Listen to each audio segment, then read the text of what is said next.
I'm not your maid. Stop mocking me. Those words echoed through the grand dining room of a billionaire's mansion. Everyone went silent. The man who said them was Daniel Carter, a tired single father wearing an old work shirt, standing in front of one of the richest men in America. His hands were shaking, but his voice was firm. The billionaire smiled.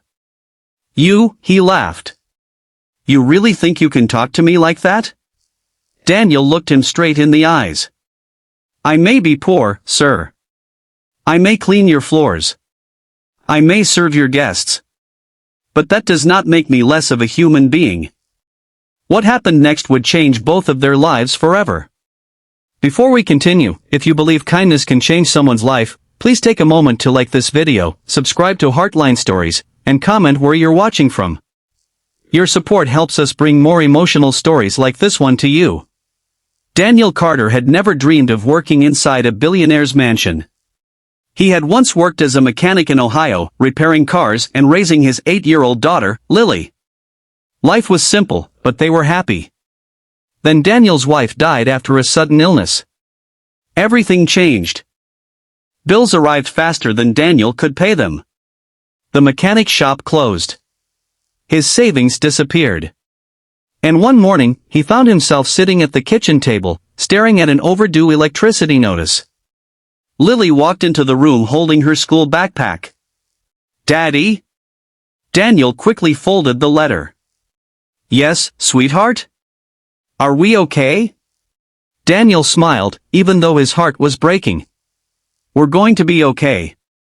That same day, Daniel accepted a job as a private household worker at the mansion of billionaire Richard Hayes. The pay was good. The work was exhausting.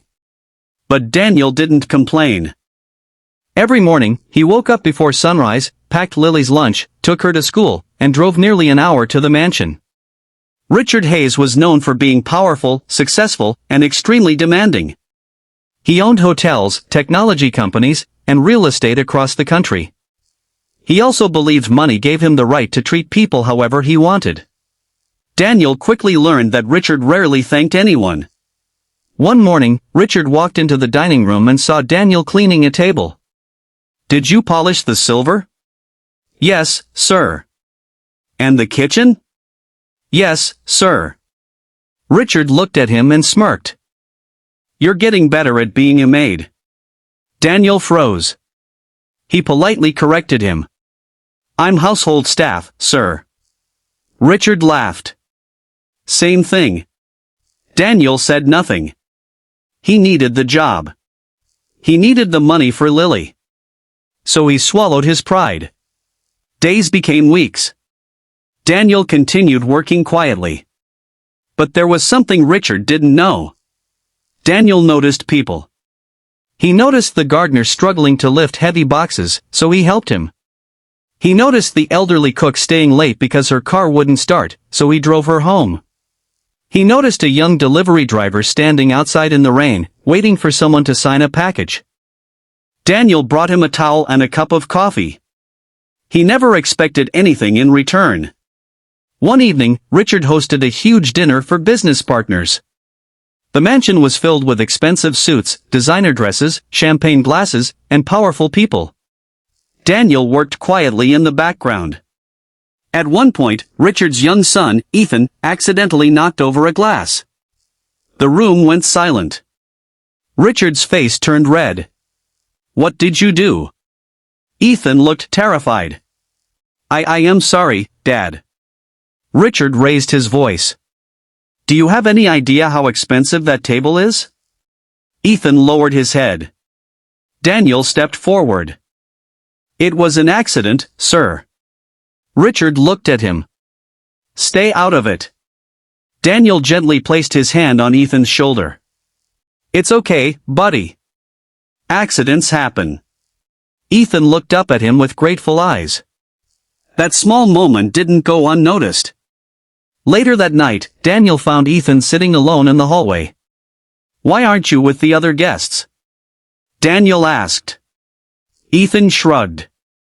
My dad doesn't like me. Daniel sat beside him. Sometimes people who are under a lot of pressure forget how important the people they love are. Ethan looked at him.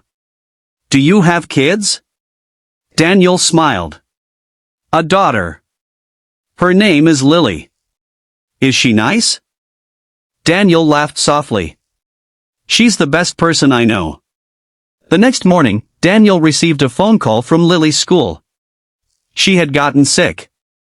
Daniel immediately asked for permission to leave. Richard was in his office.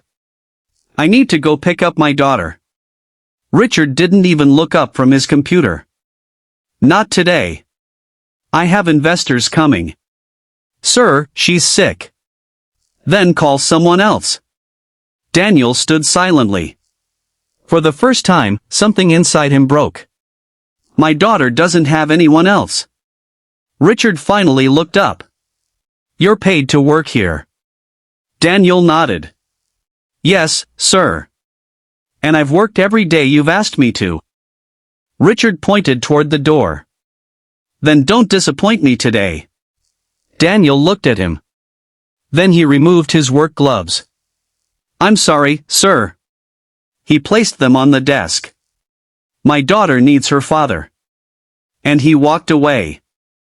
Richard thought Daniel would never return.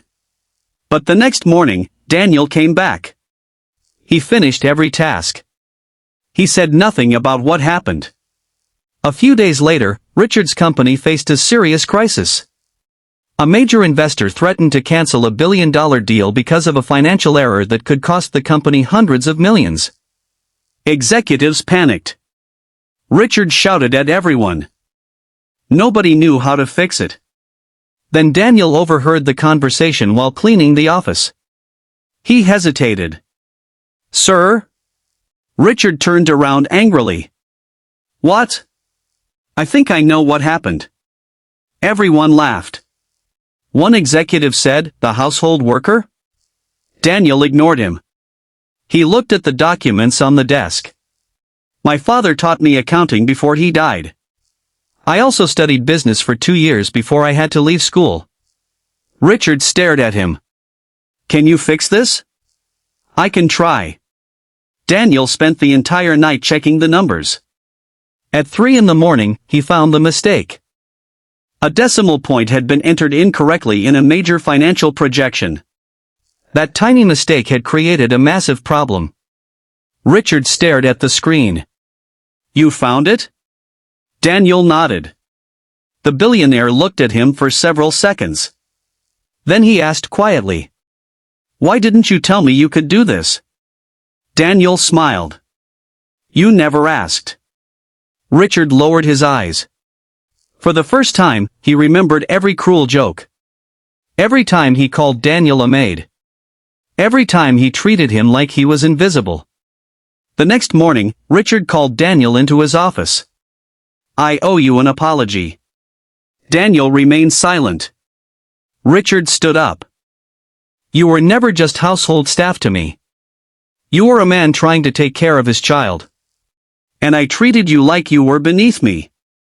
Daniel looked at him. You don't have to give me money, sir. Richard shook his head.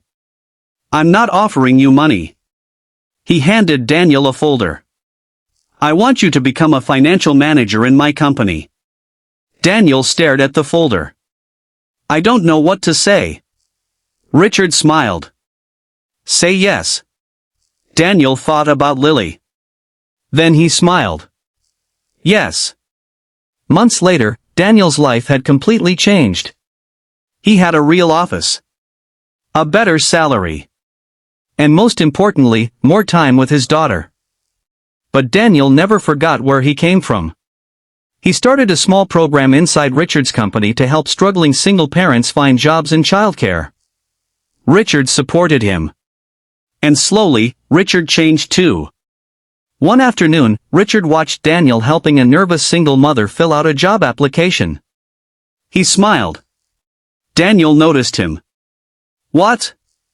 Richard shook his head. Nothing. Then he said. I finally understand something. What?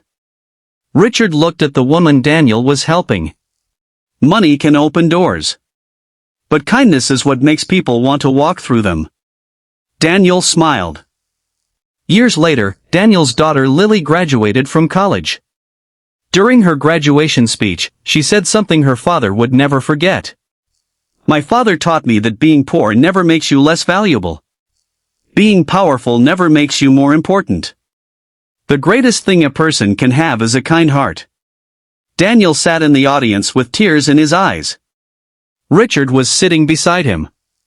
Two men from completely different worlds, brought together by one simple lesson. Never judge someone's worth by their job, their clothes, or the amount of money in their bank account. Because the person you ignore today might be the person who saves you tomorrow. And sometimes, the smallest act of kindness can become the beginning of a completely different life. So if you ever see someone struggling, don't mock them. Don't look down on them. Help them. Because kindness costs nothing, but its impact can last forever. And you never know whose life you might change with one simple act of kindness.